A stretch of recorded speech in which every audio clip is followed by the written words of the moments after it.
Now, I've checked out dozens of gaming chairs, all ranging in price, but one request I get a ton is to look at the cheapest gaming chair on Amazon, and I've got one here today. This is the Vanzil gaming chair, and it's one of the cheapest, coming in at just over $100, but at a price point so low, is it even worth it?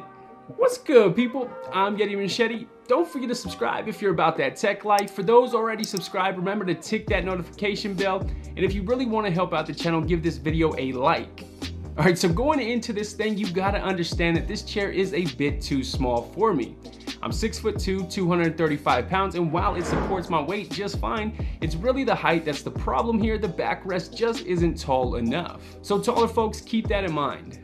Before we talk about comfort, let's dive into the design. It's pretty nice here. The material is your standard PU leather, you know, with that two-tone or two-color racing style look found on most gaming chairs. You've got that nice accented base and wheels. It all looks good. There are a few different colors to choose from apart from the white one that I have here. Now, considering the price, I figured that, you know, there might be some defects with the stitching, but I was wrong, man. No issues there. It's a pretty dope looking chair with nothing to complain about from the design department. The build is also surprisingly good, all things considered. I mean, there are some noticeable cutbacks, sure. Obviously, with such a low price point, that's to be expected. No deal breakers though, but I do want to make you aware of, you know, these cutbacks before moving on. So the biggest one would be the padding on the backrest, or lack thereof.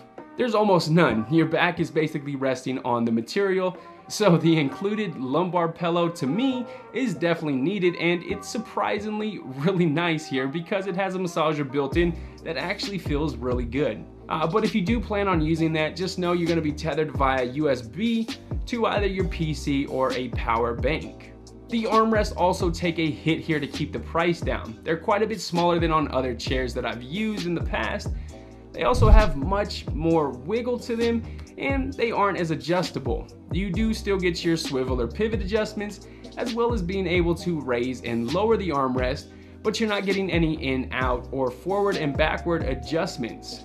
Not a crazy big deal. The material feels decent. It's a soft rubber, you know, like plastic. Feels nice. I just wish they didn't wiggle as much as they do.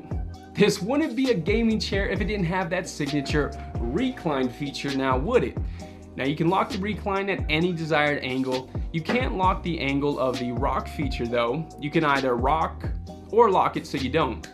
You can adjust the tension via a knob at the bottom of the chair, and it's pretty decent just to rock back and forth. I like doing that. Anyways, I've been using the chair for the past 3 weeks, and so far it's been holding up really nicely. The plastic base does worry me for the long run, but you can always upgrade that later if you wanted to.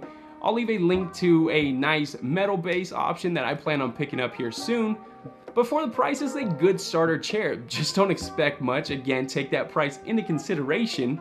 You can spend an extra, you know, $50 to $100 and get something better.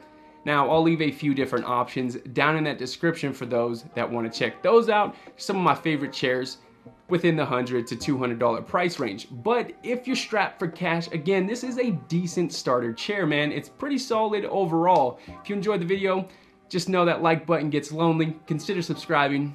I'm signing off. Catch you guys in the next one.